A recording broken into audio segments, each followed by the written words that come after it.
I can remember Professor Veenstra when I was a young faculty member at Dordt being a calming mentor to new faculty.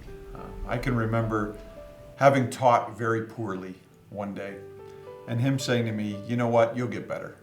And that calm reassurance of a more senior faculty member to a young faculty member who was struggling was really encouraging to me.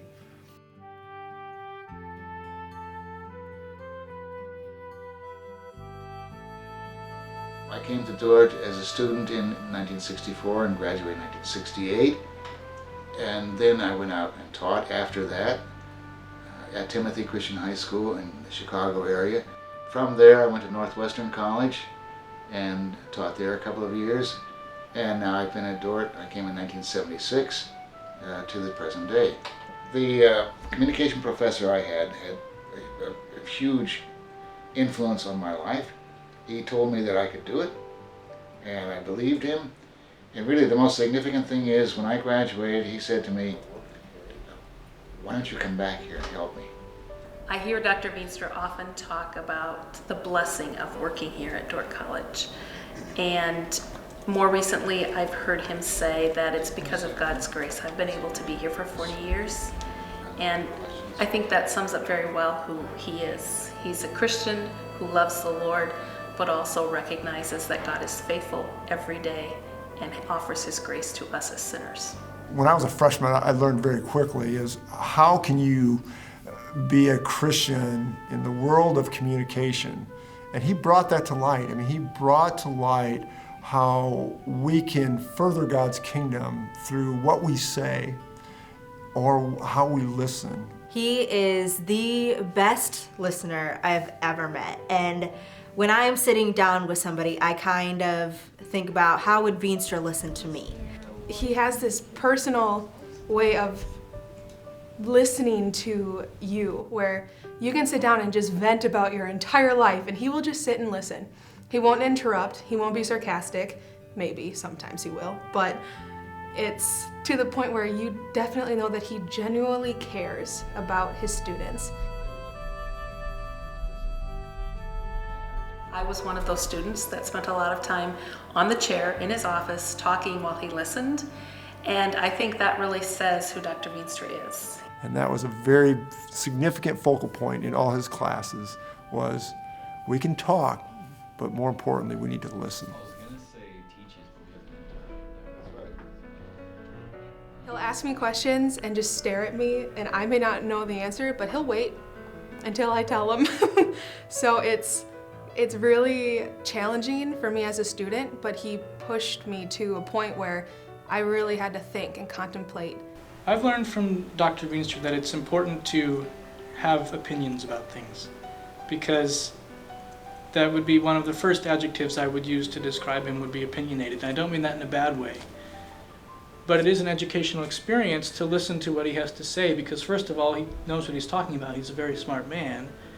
And second, that causes me to think, well, why do I think what I think about that? And then I'm actually learning in response to him sharing his opinion. So it's exciting for me to train students to live in an area besides work. Interpersonal does not deal with the workplace, family doesn't deal with the workplace. I say, well, that's a significant part of your life also, and you need training for that.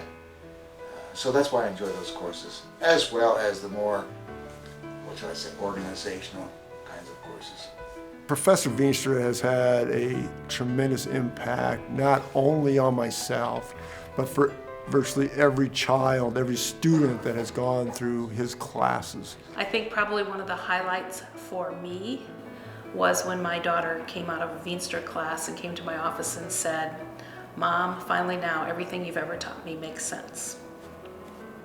He has been not just an advisor to me, but a friend, a parent, a grandpa, and a therapist. And I don't know how I would survive all 4 years of college without him tutoring me, everything. He's just been a huge, huge blessing. He challenged me to really find who I am. For some reason, Professor Veenstra always just said, God's gonna surprise you, and he's gonna take you in places where you will least expect it. We're going to miss Professor Veenstra a lot as a college.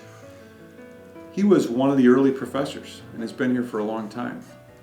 And one of the things as president that I appreciate is he is always asking me to hold fast to the tradition, to the educational task and framework, to the biblical reformational underpinnings of this college.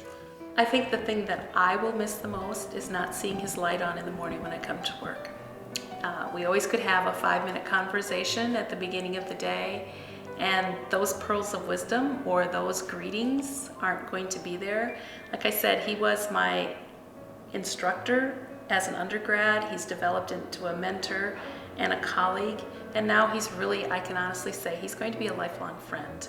I look at him and I applaud his efforts. I thank him from the bottom of my heart of what he gave to me and gave me the opportunity to be successful in the arena of communication when it comes to sales, when it comes to debating in the legislature. And I just truly thank him for being such a wonderful individual and a passionate person, not only for Christ, but also for the field of communication. Charles, on behalf of all of us at Dordt, thank you. Thank you for your service. Thank you for your passion for a reformed world and life view that you've always insisted needs to be in every part of this place. To you and Marlene, God's blessings in your retirement.